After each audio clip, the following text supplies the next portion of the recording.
all-time high. Connais l'ail pour les vampires? La même chose en 3 lettres, A-T-H. Et ça fait peur aux ours.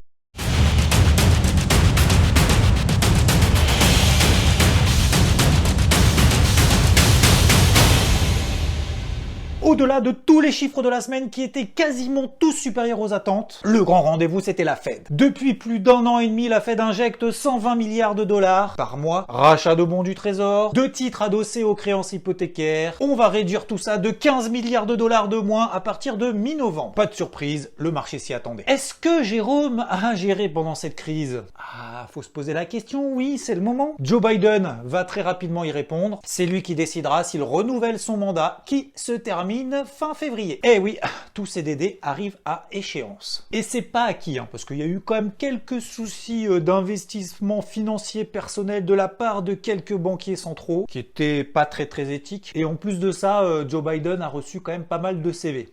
Donc Jérôme Powell, c'est pas sûr ce qu'il va faire à partir de fin février quand même. Pas de mouvement de la part des taux directeurs qui ne bougeront pas, non, pas avant l'été 2022, mais peut-être même probablement pas avant la fin de l'année prochaine. Et ça, le marché a kiffé parce qu'il s'y attendait pas. Pas une mouche là, pas une piste d'atterrissage. Et cerise sur le gâteau, l'inflation qui sera de 4,4% cette année, ça n'est toujours que transitoire. Voici les anticipations des différents analystes qui ont été interrogés sur leur perspective d'évolution des taux directeurs de la Fed. Même la Banque centrale d'Angleterre a renoncé à relever ses taux directeurs et pourtant 5% d'inflation attendue au Royaume-Uni d'ici le printemps. Les taux directeurs ne remonteront pas à 1% avant fin d'année prochaine. Oui, elle estime que l'inflation va rebaisser sévère si elle remonte trop rapidement ses taux sous son objectif de 2%. Bref, on n'agit pas trop tôt. Et vu qu'on est là pour voyager, voyageons direction l'Australie.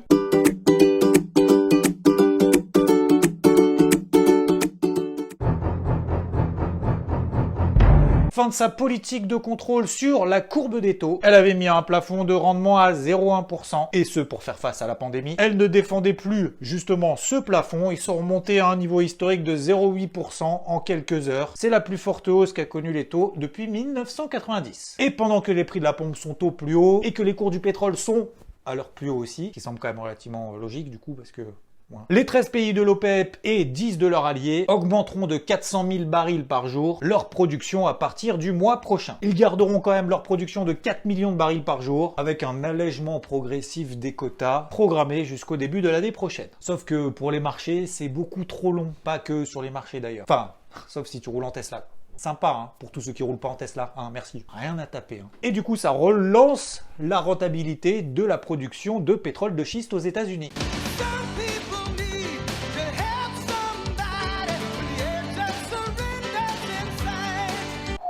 C'est chaud, chaud dans le bon sens du terme. Oui, parce que les marchés pourraient rentrer en surchauffe. L'indice Fear and Greed Index montre qu'on est en extrême greed, au plus haut depuis fin 2020. Et l'histoire nous montre que lorsqu'on est dans une euphorie extrême ou dans une panique extrême, faut commencer à faire gaffe, parce que l'élastique est en train de se tendre et après...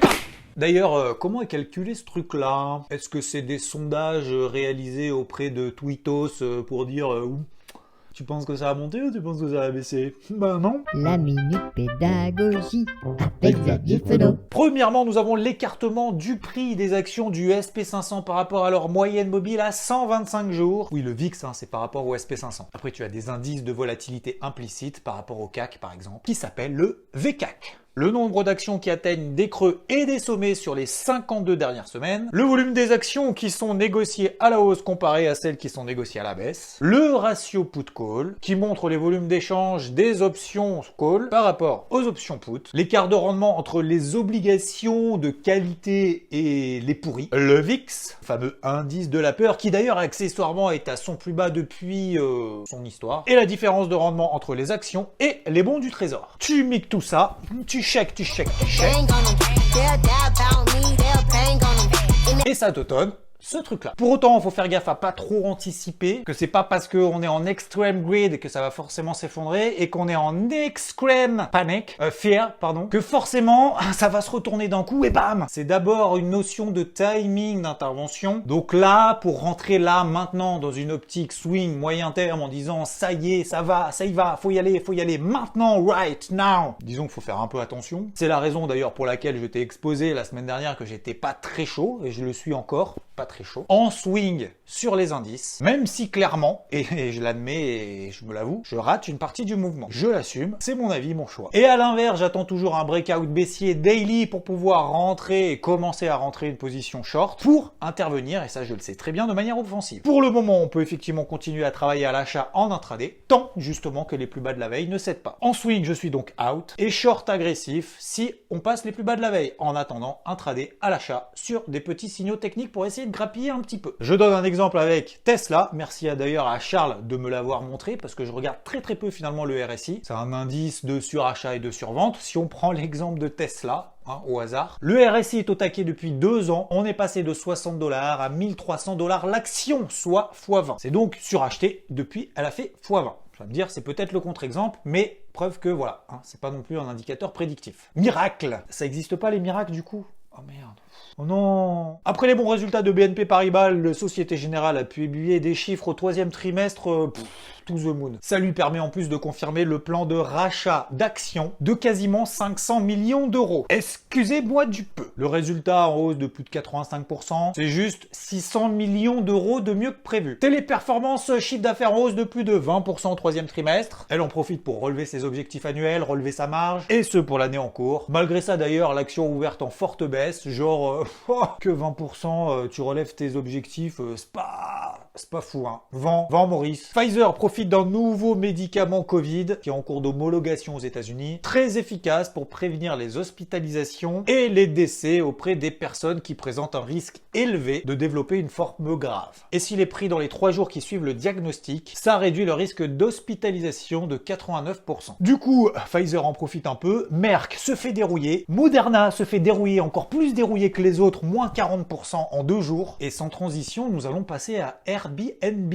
qui fait mieux qu'avant le Covid. 2 milliards de dollars de revenus sur le trimestre. Mieux, et pour la première fois de son histoire, elle publie un EBITDA, un résultat d'exploitation, pour faire simple, positif. C'est Uber. En attendant, visiblement, vous utilisez plus Uber que les vélos d'appartement. Le sport, c'est mal.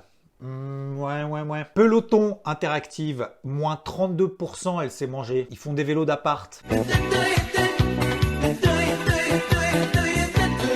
Alors, visiblement, Conor McGregor, lui, il fait quand même pas mal de vélos d'appart. C'est pas le cas de The Rock. Moi, je le vois pas trop sur les vélos. Petite gonflette. It's about drive, it's about power. We stay hungry, we devour. Put in the work, put in the hours, and take what's ours. Record historique sur les indices, malgré le fait que je ne change pas d'avis pour le moment en swing. Nouveau record historique sur l'indice CAC 40 qui passe pour la première fois les 7000 points. Record historique également sur le CAC 40 GR qui, lui, intègre les dividendes et qui passe les 20 000 points. 30% de hausse pour le CAC depuis le 1er janvier, ce qui est quand même un peu plus que le SP500 qui prend 25%, pour seulement 20% pour l'indice Dow Jones. Je pensais à un truc là, on n'a pas parlé du NFP là au début sur la macro, je sais pas, je fais une parenthèse comme ça. C'est meilleur que prévu, voilà, tout le monde s'en fout, mais voilà, parenthèse fermée, c'est tout.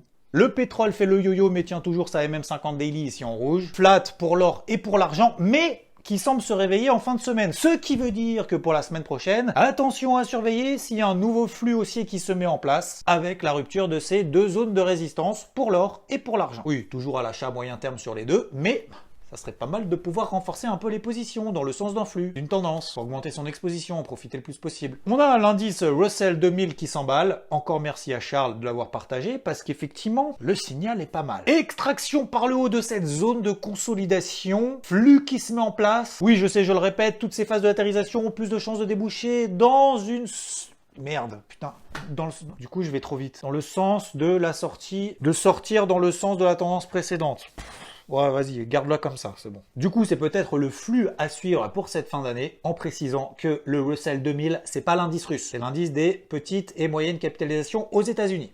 Au juste au cas où. Oh non. On continue le boulot de crypto picking. Nouveau record historique sur Solana, sur Luna et sur EGLD ou encore Ultra avec ce qu'on appelle un nouvel ATH. C'est pas le cas pour Shiba qui a plongé de 50% après s'être envolé de manière assez fulgurante, hallucinante, n'importe nawak. Je répète donc qu'il y a quand même suffisamment de flux, de fondamentaux solides sur d'autres cryptos pour essayer de s'emmerder sur des trucs qui font n'importe quoi. Chacun fait comme il veut, tout comme d'ailleurs le maire de New York qui va copier-coller le maire de Miami. Je sais, on l'a vu dans le crypto hebdo de mercredi. Je mets le lien d'ailleurs dans la description puisqu'il va se faire payer en Bitcoin lui aussi. J'en profite d'ailleurs pour lancer un petit jeu. Celui qui like le plus de fois, il a gagné. On peut liker 1000 fois non, on peut liker une fois 1000 personnes. La capitalisation totale n'est pas dans un timing de ouf, ce qui n'empêche pas de travailler à l'achat les plus fortes, celles qui sont au-dessus de leur MM20 et MM50 daily, ce qui donne des points de repère de tendance, de tenir ses positions le plus longtemps possible, comme on l'a fait encore une fois sur certaines cryptos, tu les connais si tu fais partie d'IVT. On évite de faire la girouette épuisante d'acheter, de revendre et de se faire démonter. Pour autant, on reste rigoureux. Attention, on garde toujours un petit peu de cash parce que si jamais on a des phases de gros replis comme on a connu il y a une semaine et demie, et ben pendant que les autres paniqueront et diront ça y est c'est le point haut, je vous l'avais bien dit,